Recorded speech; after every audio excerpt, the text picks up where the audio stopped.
सा रे गा मा पा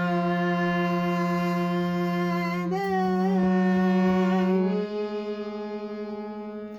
नमस्कार, आपकी सीमा फिर न्यू लेसन के साथ आपके सामने हाजिर है। और जिस प्रकार मैंने आपको पहला, दूसरा, तीसरा, चौथा और पांचवा लेसन सभी प्रकार के सभी जानकारी मैंने दी आपको। पिछले लेसन में मैंने आपको बताया सप्तक के प्रकार, और मैंने आपको कहा था कि नेक्स्ट लेसन में आपको मैं स्वरों के बारे में बताऊंगी, क्योंकि जब तक स्वरों की जानकारी नहीं होगी तब तक हमको राग गाने नहीं आएगा, और स्वरों की जानकारी के बाद ही हम राग गा सकते हैं। तो स्वरों की जानकारी, स्वर क्या है? तो मैंने आपको बताया था सा रे गा मा पा धा नी सा, ये स्वर है।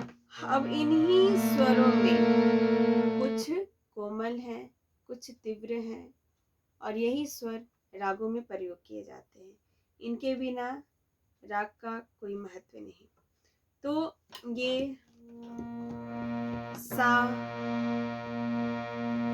रे,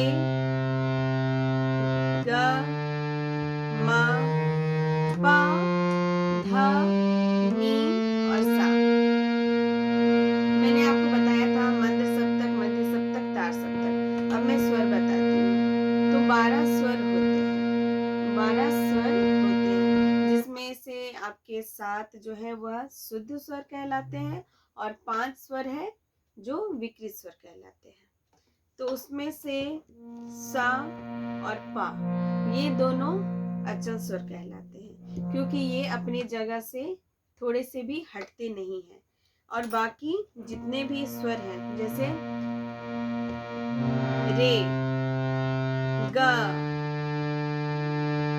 ध और नी, ये 4 स्वर जो हैं आपके विकृत स्वर मतलब कोमल स्वर कहलाते हैं। और जो म है ये हमारा तीव्र स्वर है, बस म।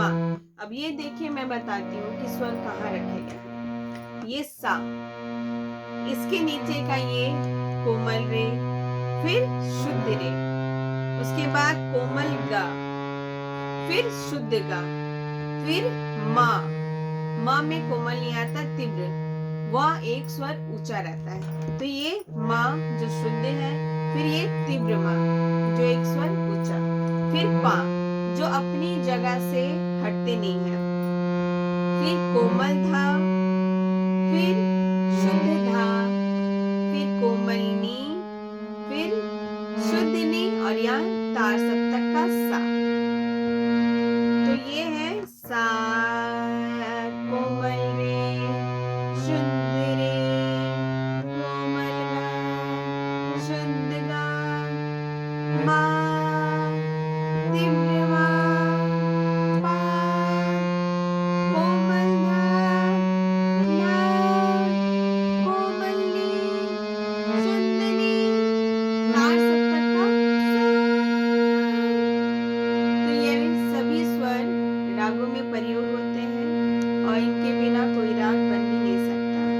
तो जिस तरह से आपको मैं नेक्स्ट लेसन में फिर बताऊंगी राग, कुछ कुछ अब मैं आपको राग सिखाना स्टार्ट करूंगी, क्योंकि मैंने आपको सप्तक बता दिए, सप्तक के प्रकार बता दिए, अलंकार बता दिए, अलंकार के प्रकार बता दिए। अब मैं आपको स्वर भी बता दी, कौन कौन से स्वर होते हैं 12 स्वरों में से, या आपके 5 विकृत स्वर, 7 शुद्ध स्वर जो राग में प्रयोग किए जाते हैं। और उसी प्रकार कई राग में ऐसा होता है कि किसी राग में 2 स्वर कोमल लगे, जिस तरह से भैरव हो गया। किसी राग में सिर्फ एक तीव्र मा लगा, जैसे यमन राग हो गया। और किसी राग में चारों स्वर कोमल के, जैसे रे, ग, ध, नी, वह हो गए आपके भैरवी राग में। और किसी राग में आपके दोनों नी का भी प्रयोग किया जाता है, वह हो गया खमाज राग। और उसी प्रकार 7 शुद्ध स्वरों के भी राग हैं, तो वो है बिलावल, जिसमें सातों शुद्ध स्वर का प्रयोग किया जाता है। तो अब नेक्स्ट लेसन में इसी तरह से जिस प्रकार मैंने आपको स्वर बताए, कोमल स्वर, तीव्र और उसके बाद शुद्ध स्वर, तो ये सभी स्वरों का प्रयोग राग में होगा। अब नेक्स्ट लेसन में मैं आपको राग के साथ आऊंगी, बहुत इजी राग के साथ, जो आपको गाने में इजी हो, बजाने में इजी हो, प्रैक्टिस करने में भी आसानी हो और अच्छे से आप प्रैक्टिस कर सके। तो नेक्स्ट लेसन में मैं आपको राग के साथ मिलती हूँ। तब तक के लिए नमस्कार।